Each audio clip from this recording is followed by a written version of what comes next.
बहुत समय की बात है, एक गांव में रमेश नाम का एक बहुत लालची बेईमान सेठ रहता था। वह अपनी जमीन गरीब किसानों को ठेके पर देता था। वह उन किसानों से बहुत ज्यादा कर वसूलता था। जमींदार रमेश बहुत ज्यादा लालची था। गरीब किसानों को बहला फुसला के पहले ठेके पर काम करता था, फिर उन्हीं से शर्त भी रख देता। इन गरीब किसानों की भी क्या जिंदगी है, दो वक्त की रोटी के लिए दिल भर काम करते रहते हैं और बाद में दो वक्त की रोटी के लिए तरसते रहते हैं। और हमें देखो, हम बस इन्हें आदेश देते रहते हैं और समय आने पर सारी फसल हमारे गोदाम में भर जाती है और यह किस हमारे आगे जी हुजूरी करते रहते हैं और हमारा हर काम करते हैं। इसे कहते हैं जमींदार रमेश का दिमाग। हाँ मालिक, आप यहाँ के जमींदार हो, सभी किसानों को अपनी मुट्ठी में रखते ही हो, इनकी मेहनत का फायदा भली भांति उठाना जानते हो मालिक। पूरे गांव पर आपका राज्य है, आपकी मर्जी के बिना यहाँ का एक पत्ता भी नहीं हिलता है। यहाँ का राजा हूँ ही मैं। इन बेवकूफ किसानों के सामने ऐसी ऐसी शर्तों पर जमीन उधार देता हूँ कि मेहनत ये करते हैं और फसल में हड़प लेता हूँ। आखिर इनकी औकात ही क्या है मेरे सामने। जमींदार अपने नौकर से की बातें कर ही रहा था कि तभी वहां रवि नाम का एक बहुत गरीब किसान आता है। मालिक, मैंने सुना है कि आप गरीब किसानों को जमीन ठेके पर देते हो। हाँ भाई, तुमने बिल्कुल ठीक सुना है, मैं अपनी जमीन ठेके पर देता हूँ। तो मुझे भी आप अपनी जमीन ठेके पर दे दीजिए, मैं भी आपकी जमीन पर एक साल के लिए काम करना चाहता हूँ। मेरा नाम रवि है, मैं पास के गांव में रहता हूँ। हाँ ठीक है रवि, मैं अपनी जमीन तुम्हें ठेके पर दे दूंगा, उसके लिए मेरी कुछ करते हैं। ठीक है मालिक, बताए आपकी क्या शर्तें हैं। शर्त यह है कि तुम्हें मेरी जमीन पर काम करना होगा और जो फसल एक साल में होगी उसमें से आधी मेरी होगी और आधी तुम्हारी होगी। ठीक है मालिक, मुझे आपकी शर्त मंजूर है। कुछ देर बाद रवि वहां से चला जाता है और अगले दिन, चलो जमींदार साहब से जमीन तो मिल गई है, अब इस पर खेती करना शुरू कर देता हूँ। उम्मीद है इस साल अच्छी फसल होगी, मुझे इस पर बहुत मेहनत करनी होगी तभी मेरे लिए कुछ बच पाएगा। रवि दिन रात कड़ी मेहनत करता है और उसे पर फसल उगाता है। कुछ महीनों में गेहूं की फसल ग के तैयार हो गई थी। रवि गेहूं की फसल की कटाई भी शुरू कर देता है। इस बार बहुत अच्छी फसल हुई है, यदि फसल जमींदार भी ले जाएगा तो भी कुछ तो मेरे पास बच जाएगा। रवि की उगी फसल की बात जमींदार तक पहुंच जाती है। क्या सेठ जी, आपको पता है क्या आज रवि अपने खेतों की कटाई कर रहा है। रवि ने खेतों में बहुत अच्छी फसल उगाई है, उसकी फसल तो बहुत अच्छी लहरा रही थी। अब रवि ने उसकी कटाई करनी शुरू कर दी है। सच में ये तो बहुत अच्छी खबर है कि रवि आज फसल की कटाई कर रहा है। चलो चल के देखते हैं।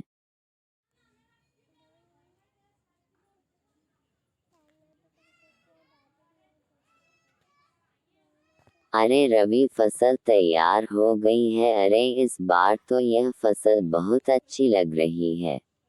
हाँ मालिक, इस बार मैंने गेहूं की फसल लगाई है। इतनी अच्छी फसल उगाने के लिए मैंने जी जान से अपना खून पसीना सब लगा दिया है। मैं दिन रात बहुत मेहनत की है, तब जाकर इतनी अच्छी फसल हुई है। अब तो मैंने कटाई भी शुरू कर दी है।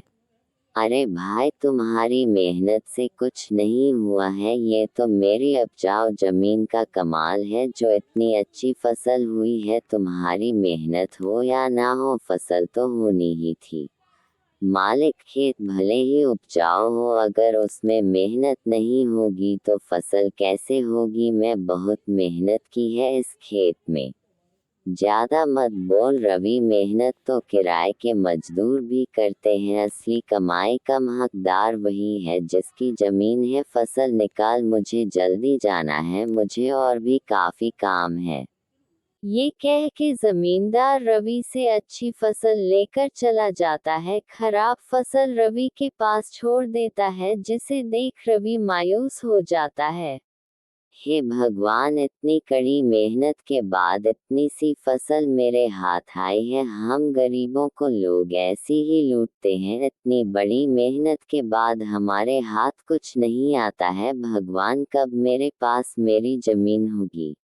रवि इसी तरह अपना जीवन काट रहा था। कुछ महीनों बाद रवि का बेटा गांव आता है, जो शहर में पढ़ने गया था। गांव आने पर उसने गांव का नजारा देखा, वह बहुत दुखी हो जाता है।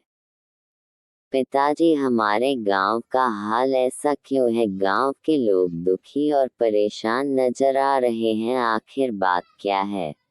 बेटा, इस गांव में गरीब किसानों की यही किस्मत है। जमींदार रमेश जैसे लोग हमारी गरीबी का फायदा उठाते हैं। मेहनत हम करते हैं और उसका फल जमींदार रमेश जैसे लोग खा जाते हैं। हमारे पास ना हमारी जमीन है और ना अधिकार। हम गरीब किसान मेहनत करते हैं और भूखे रहते हैं।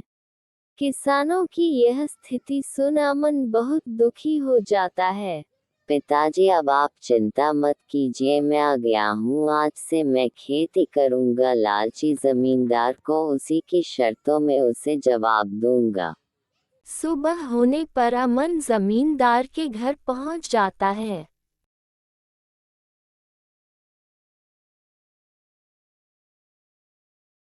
अरे अमन, तुम यहाँ कैसे? मालिक, अब पिताजी की जगह में खेती करूँगा। मुझे ठेके पर कुछ जमीन चाहिए। क्या बात है, अब तुम खेती करोगे? तुम अभी बच्चे हो, तुम्हारे अंदर इतना दम नहीं है। तुम पढ़े लिखे लड़के हो, तुम खेती नहीं कर पाओगे।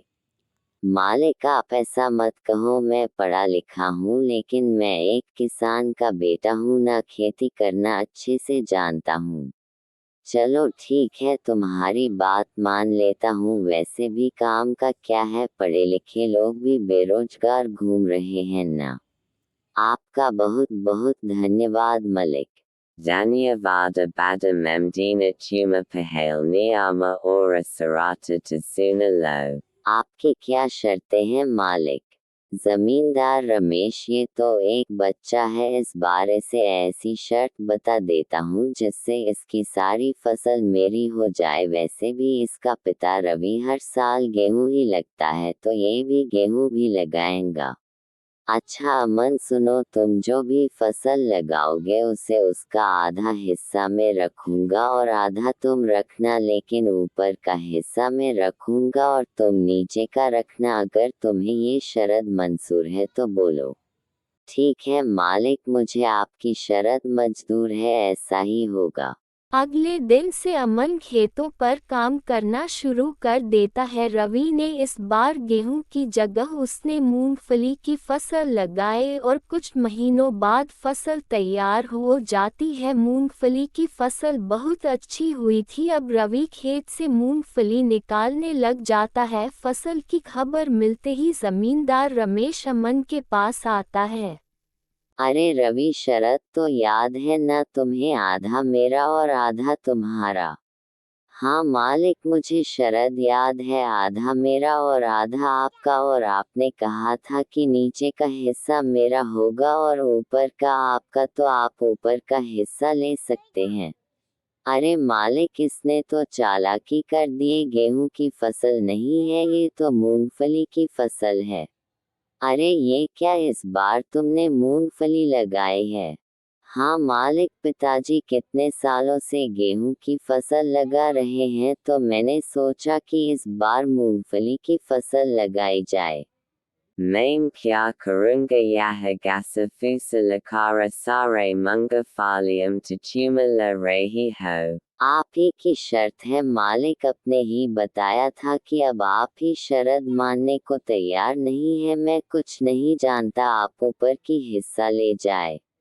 इस तरह रवि ने अपनी चालाकी से दिखाते हुए लालची जमींदार को मुंह तोड़ जवाब दिया और सभी मूंगफलियां लेकर घर चला गया। घास फूस जमींदार के हिस्से छोड़ाया। मालिक, पूरे गांव में आज तक आपसे किसी ने चालाकी दिखाने की हिम्मत नहीं की और यह रवि का बच्चा इतनी आसानी से आपको बेवकूफ बना गया।